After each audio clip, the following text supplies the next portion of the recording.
একটা লিমিট আছে সবকিছুর। ওদের গীতায় যে ছেলে মাকে ধর্ষণ করবে এটা লেখা আছে, কিন্তু বলবো না।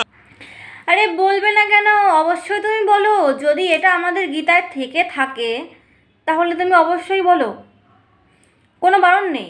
আমরা হিন্দুরা বলছি যদি এটা গীতায় থেকে থাকে তাহলে তুমি বলো, ভয় না পেয়ে বা কোনো কিছু না ভেবেই তুমি বলো, কোনো সমস্যা নেই।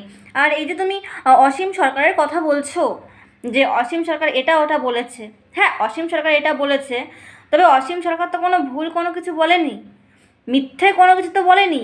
যেটা তোমাদের কোরআনে আছে সেটাই কিন্তু বলেছে।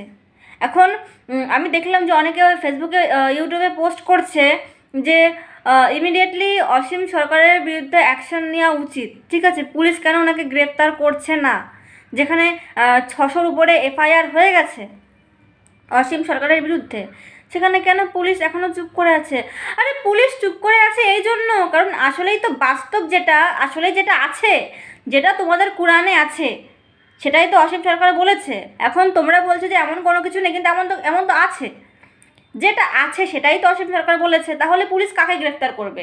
আর এখন তুমি যে মিথ্যে কথাটা বলছো, এখন এটার জন্য তো তোমাকে গ্রেফতার করা উচিত।